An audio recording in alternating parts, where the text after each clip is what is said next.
So we use a special stain to be sure that this material is collagen, which is known as Masson trichome. So what we see, or trichome stain, is, as you can see, the pink material in H and E became what? Blue in color. So this is evidence that this is a collagen. Now we have an example of a nephritic disease, which is known as post-infectious glomerulonephritis. If you ask the patient, usually will mention that 2 weeks earlier have a history of infection. For example, having a, as you see here, a beta hemolytic streptococcal infection is the most common,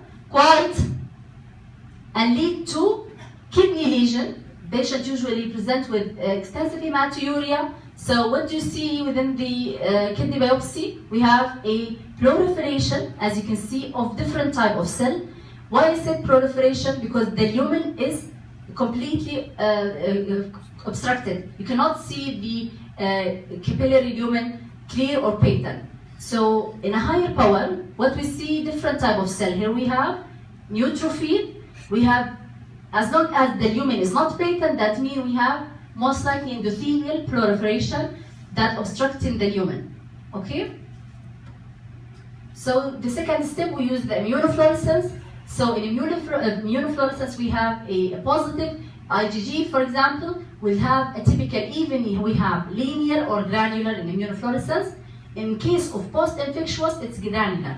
So it's a granules, as you can see, and if you will show linear mean having a line, clear line, but here we have a granular, and as you can see, it is surrounding the lumen. It takes the shape of the capillary lumen. So we have a typical granular bumpy pattern of staining, and it goes with the diagnosis. So we'll do an electron microscope. What do we expect to see?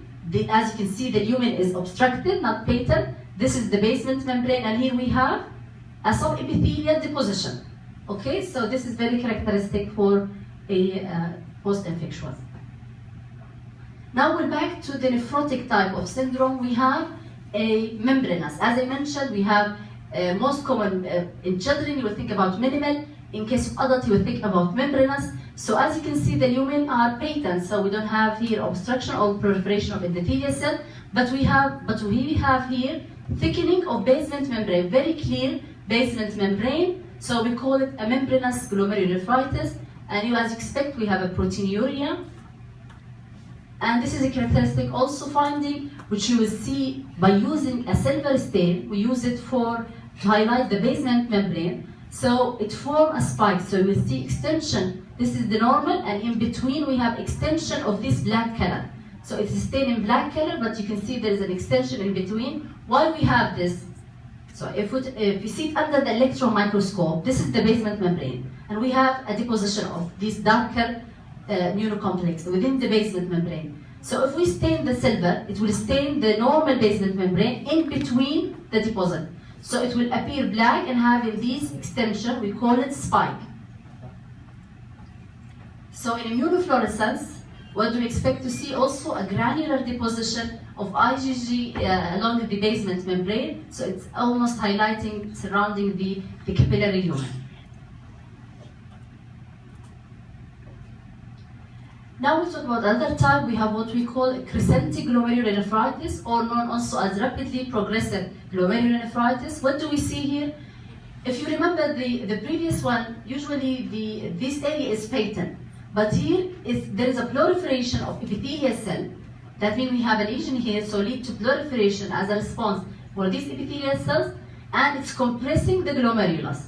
So we call it looks like a crescent or a cap. And we have different causes. Here another picture, we have the glomerulus, which is compressed by this epithelial proliferation. We call it a crescentic glomerulonephritis. If you use immunofluorescence, this is the glomerulus, and here it's highlighting the fibrinogen due to release of this material. So you expect to see it more here with epithelial proliferation. So as you can see, it's highlight the cap or the crescent that compress the glomerulus.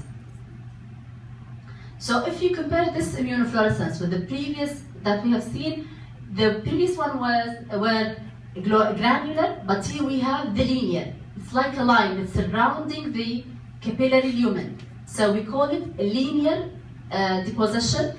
And usually you see it in a good posture syndrome. So usually it affects the lung and it affects the kidney. So for example, if they give you an example for a patient having for example, hemorrhage or lung disease and presented with abnormal kidney, and then they took a biopsy, what do you expect to see? With an immunofluorescence, a linear deposition of antibody or IgG around the basement membrane. This is also a common cause of nephritic, which is known as IgA nephropathy. From the name, that means the important immunoglobulin is IgA. Also, it's characterized by deposition of this IgA within the mesangium. So if we have immunocomplex within the mesangium, it will lead to mesangial cell proliferation. So the lumen here is patent, okay? And we have expansion of the mesangial. By mesangial cell proliferation, we have more here, approximately 7 cells. So definitely we have a mesangial proliferation. So as I mentioned, what do you expect to see? IgA may deposited within the mesangium, so you will see a granular deposition. This is the lumen, and as you can see, it's not surrounding the lumen. So it's not basement membrane, it's not subepithelial or subendothelial. So you will see in the mesangial matrix, give you this appearance. So it is a mesangial deposition. Another glomerulonephritis known as membranoproliferative. From the name we have proliferation of cell. We have an idiopathic type. The idiopathic type we have type 1 and type 2, and we'll show you a picture why we have 1 and why we have 2. So here we have a proliferation of endothelial cell, mesangial cell within it. So we have, as I mentioned, type 1 and type 2.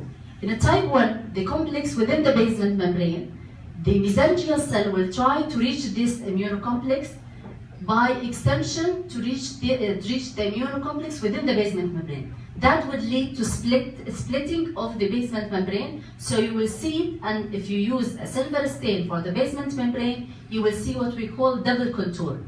What do we mean by double contour? For example, here you see around the basement membrane 2 lines. Here we have this line and another one, and this is the lumen. Why we have this? Because this mesangial cell extended between this basement membrane and lead to separation or splitting of this basement membrane. This will see it in type 1.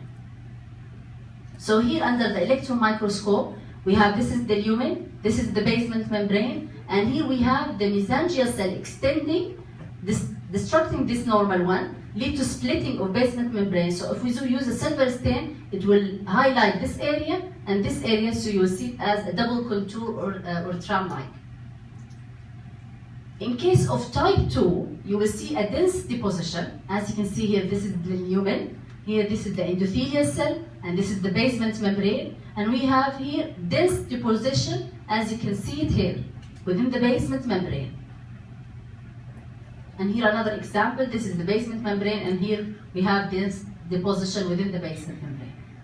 So an example of immunofluorescence, if you use for example, C3, as in this case, so as I mentioned in type 2, you will see a dense deposition. It will look granular, as you can see, this is granule for deposition of the C3. An example of a systemic disease that affects the kidney, which is known as SLE, you will see lupus nephritis. It leads to different type of lesion within the kidney. Here we have a characteristic finding here, what we call it a wire loop appearance.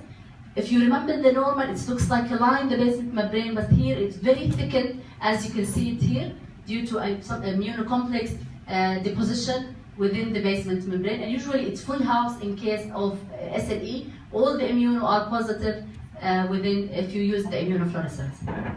Any question?